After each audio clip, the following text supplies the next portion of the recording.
सभी भक्तों से निवेदन है कि चरितावली शुरू होने के पहले आप इस वीडियो को लाइक करके चैनल को सब्सक्राइब कर लीजिए और कमेंट में भक्त महाराज की जय, श्री सीताराम जी महाराज की जय लिखिए। राजा सूर्यसेन मल का पीपा जी का शिष्य बनना। श्री पीपा जी उस धन से साधु महात्माओं को निमंत्रण देकर बड़े बड़े विशाल भंडारे करने लगे। असंख्य संत प्रसाद पाने आने लगे। इस प्रकार खिला पिलाकर संपूर्ण धन को श्री पीपा जी ने 3 दिन में समाप्त कर दिया। आपकी इस विशाल कीर्ति को टोंडे के राजा सूर्यसेन मल ने सुना तो वह दर्शन करने के लिए आया और दर्शन करके बहुत प्रसन्न हुआ। फिर बड़ी नम्रता से राजा ने प्रार्थना की और कहा, आप मुझे शिष्य बना लीजिए, जैसी आज्ञा मुझे देंगे मैं वही करूंगा। तब आपने आज्ञा दी कि यदि ऐसा है तो आप अपनी सब संपत्ति और रानियों को यहाँ लाकर मुझको अर्पण कर दो। राजा ने राज्य और रानियां उन्हें अर्पण कर दी। इस प्रकार श्री पीपा जी ने राजा की परीक्षा लेकर उसको मंत्र दीक्षा दी।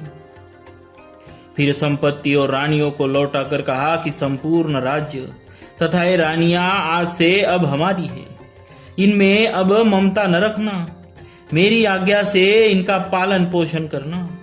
रानियों को आज्ञा दी कि संतों की सेवा करना। इसके बाद राजा ने बहुत अनुनय विनय करके गुरुदेव को एक घोड़ा और संत सेवार्थ बहुत सा धन भेंट किया। आपने उनमें से कुछ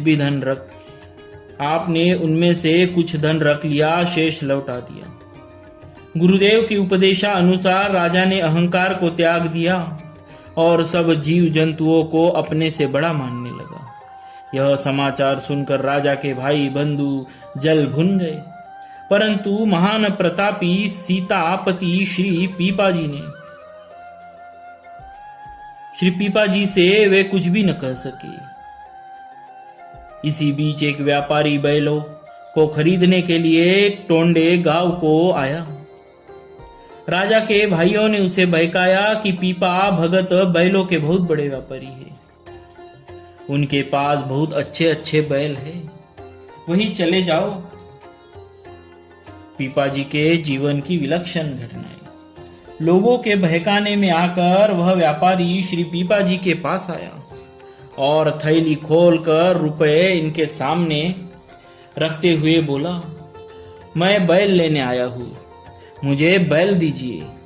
पीपा जी ने कहा, आपको जितने बैल चाहिए उतने मिल जाएंगे, परंतु आज अभी यहाँ नहीं है, गांव में चरने के लिए भेज दिए गए हैं, कल दोपहर को आकर आप ले लीजिएगा। इसके बाद वह व्यापारी तो रुपए देकर चला गया। आपने संतों को बुलवाकर भंडारा महोत्सव कर दिया, उसी में सब रुपए खर्च कर दिए। वह बंजारा निर्धारित समय पर आ गया और बोला, मुझे बैल दीजिए, बैल कहाँ है? उस समय पंगत हो रही थी, सैकड़ों संत बैठे प्रसाद पा रहे थे। श्री पीपा जी ने पतंग की ओर हाथ से संकेत करके कहा, यही सब मेरे बैल है। श्री पीपा जी ने पंगत की ओर हाथ से संकेत करके कहा, यही सब मेरे बैल धर्म स्वरूप संत है, मैं इन्हीं का व्यापार करता हूँ, इनमें से जितने आपको चाहिए आप उतने ले जाइए। उस व्यापारी ने संतों के दर्शन किए, उसके हृदय में भक्ति का भाव भर गया।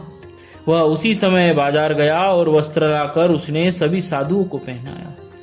एक दिन श्री पीपा जी घोड़े पर चढ़कर स्नान करने के लिए सरोवर पर गए।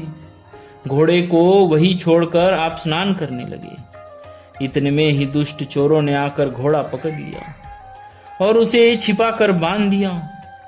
जब आप स्नान करके आए तो घोड़ा ज्यों का त्यों वहीं पर खड़ा मिला, मानो उसी को ले आए हो।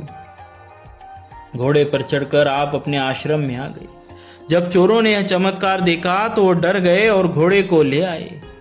तब वो घोड़ा नहीं दिखाई पड़ा। उन्होंने चोरी छोड़कर शिष्यता स्वीकार की। बोलिए श्री पीपाजी महाराज की जय। श्री रामानंदाचार्य भगवान की जय।